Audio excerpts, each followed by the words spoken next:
പ്രിയപ്പെട്ടവരെ നമസ്കാരം. നമ്മൾ കഴിഞ്ഞ ദിവസം പ്രകൃതിയുടെ വികൃതികൾ പാർട്ട് 1 എന്നൊരു വീഡിയോ ചെയ്തിരുന്നു. അപ്പോൾ അത് നിങ്ങൾക്കൊക്കെ ഇഷ്ടപ്പെട്ട് കാണുമെന്ന് പ്രതീക്ഷിക്കുന്നു.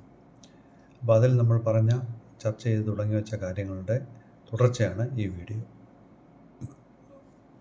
ആ വീഡിയോയിൽ നമ്മൾ പറഞ്ഞത് താമര ഇതളിൻ്റെ അല്ലെങ്കിൽ ഇലയുടെ പ്രതലത്തിലെ പ്രത്യേകതകൾ കൊണ്ടാണ് അതിൽ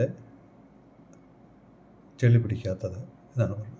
അപ്പോൾ നമുക്ക് ഇന്നൊന്ന് പരിശോധിക്കാം എന്താണ് ആ പ്രതലത്തിലുള്ള പ്രത്യേകത. അപ്പം നമ്മൾ സാധാരണ ഒരു താമരപ്പൂവോ അല്ലെങ്കിൽ താമര ഇലയോ നമ്മുടെ കൈ കിട്ടിയാൽ നമ്മളതെടുത്ത് കയ്യിൽ വെച്ച് പരിശോധിച്ച് കഴിഞ്ഞാൽ നമുക്ക് എന്താണ് കാണാൻ കഴിയുക? സാധാരണയിൽ കവിഞ്ഞ് ഒരു നല്ലൊരു പൂവെന്നോ അല്ലെങ്കിൽ നല്ല മനോഹരമായ നല്ല മൃദുലമായ മിനുസമുള്ള ഒരു പ്രതലമെന്നോ ഒക്കെ അല്ലാതെ, അല്ലെങ്കിൽ കവിഭാവനയിൽ കാണുന്ന നമ്മളുടെ പ്രിയപ്പെട്ട ചലച്ചിത്ര ഗാനങ്ങളും അതുപോലെയുള്ള കവിതകളും ഒക്കെ ഓർമ്മയിൽ വരികയും ഒക്കെ വരാം. അല്ലാതെ അതിനകത്ത് ആ പ്രതലത്തിലുള്ള പ്രത്യേകതകളെക്കുറിച്ച് നമ്മളുടെ നഗ്നനേത്രങ്ങൾക്ക് ഒന്നും, അല്ലെങ്കിൽ നമ്മളുടെ സ്പർശനത്തിന് ഒന്നും മനസ്സിലാക്കാൻ കഴിയുകയില്ല.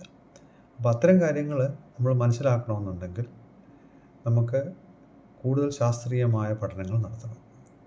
അപ്പം ശാസ്ത്രജ്ഞർ ഇതിനായിട്ടുള്ള പഠനങ്ങൾ നടത്തി. അപ്പോൾ അങ്ങനെ നടത്തിയതിൽ നിന്ന് മനസ്സിലാക്കാൻ കഴിഞ്ഞത് അതിൻ്റെ പ്രതലം നമ്മൾ കാണുന്ന രീതിയിലുള്ളതല്ല എന്നാണ്. അപ്പോൾ ഇത്തരം പഠനങ്ങൾ നടത്തണമെന്നുണ്ടെങ്കിൽ അത് സാധാരണ രീതിയിൽ ചെയ്യാനൊക്കുന്ന കാര്യങ്ങളല്ല. അതിന് അത്യന്താധുനികമായിട്ടുള്ള ശാസ്ത്രീയമായിട്ടുള്ള ഉപകരണങ്ങൾ വേണം, അതിനുള്ള ടെക്നിക്കുകൾ വേണം. അങ്ങനെ ഉപയോഗിക്കുന്ന ടെക്നിക്കാണ് ഇലക്ട്രോൺ മൈക്രോസ്കോപ്പി. അപ്പം ഇലക്ട്രോൺ മൈക്രോസ്കോപ്പി എന്ന് പറയുമ്പോൾ നമ്മളുടെ മൈക്രോസ്കോപ്പുകൾ നിങ്ങൾ കേട്ടിട്ടുണ്ട്, കണ്ടിട്ടും ഉണ്ടാവും. കാരണം നമ്മളുടെ രക്തവും മറ്റും പരിശോധിക്കാനായി പാത്തോളജിക്കൽ ലാബിൽ ചെന്ന് കഴിഞ്ഞാൽ മൈക്രോസ്കോപ്പിക് എക്സാമിനേഷൻ അവർ ചെയ്യുന്നതാണ്. അപ്പം അതിൻ്റെ വളരെ അഡ്വാൻസ്ഡ് വെർഷനാണ് ഇലക്ട്രോൺ മൈക്രോസ്കോപ്പ്.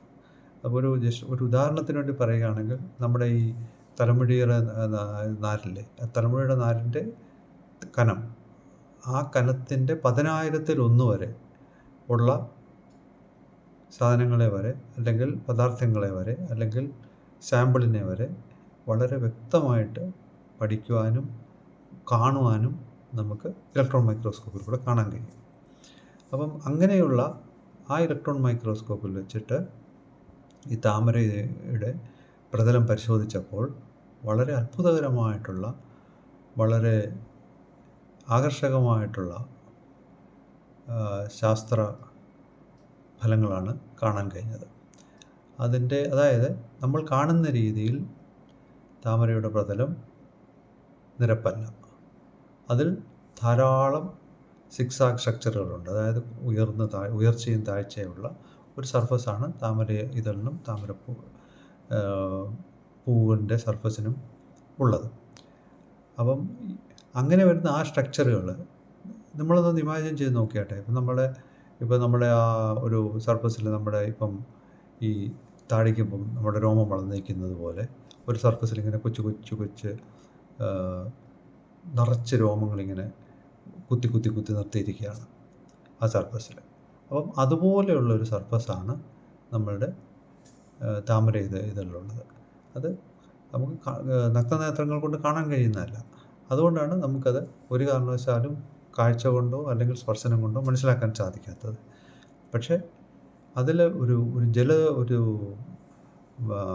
അല്പം ജലാംശം, അതായത് ഒരു തുള്ളി വെള്ളം വന്ന് വീണ് കഴിഞ്ഞാൽ ആ വെള്ളം ആ സർഫസിൽ വന്നിരിക്കുമ്പോൾ സ്വാഭാവികമായിട്ട് എന്ത് സംഭവിക്കും? ആ സർഫസിലിരിക്കുന്ന ജലത്തുള്ളിയുടെ താഴെ ഈ സ്ട്രക്ചറിൻ്റെ ഹെയറി സ്ട്രക്ചർ നമുക്ക് വേണമെങ്കിൽ അതിനെ പറയാം. കൊച്ചു അതിൻ്റെ മേളിലാണ് ഈ വെള്ളത്തുള്ളി വന്നിരിക്കുന്നത്. അപ്പോൾ വെള്ളത്തുള്ളി വന്നിരിക്കുമ്പോൾ അതിൻ്റെ താഴെ സ്വാഭാവികമായിട്ടും നമ്മളുടെ വായുവുണ്ട്.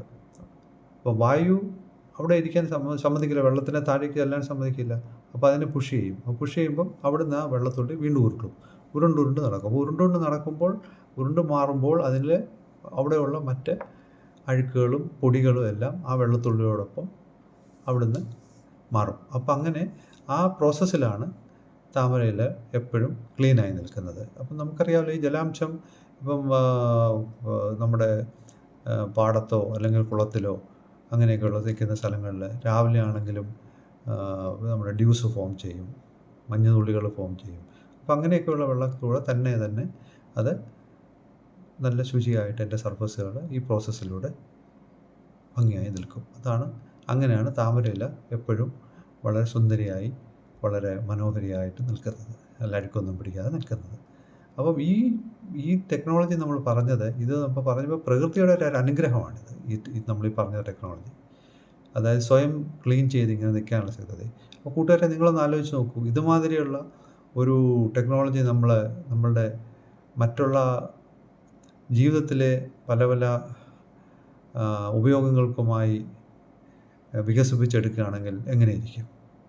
അതായത് ഇപ്പം ഞാൻ ഇട്ടിരിക്കുന്ന ഈ ഷർട്ട്, ഈ ഷർട്ട് നമ്മൾ അതുപോലുള്ള ഇതാണെങ്കിൽ നമുക്ക് ഈ ഷർട്ട് കഴുകുന്നതിന് വളരെ ലാഭമില്ലേ? എന്തുമാത്രം വെള്ളം നമുക്ക് ലാഭിക്കാം, എന്തുമാത്രം ഡിറ്റർജൻറ്റ് ലാഭിക്കാം. അതുപോലെ തന്നെ മറ്റുള്ള നമ്മുടെ ഹ്യൂമൻ ഇലക്ട്രിസിറ്റി തേക്കാനായിട്ട് ഉപയോഗിക്കുന്നത് എന്തെല്ലാം ഉപയോഗിക്കാനൊക്കും.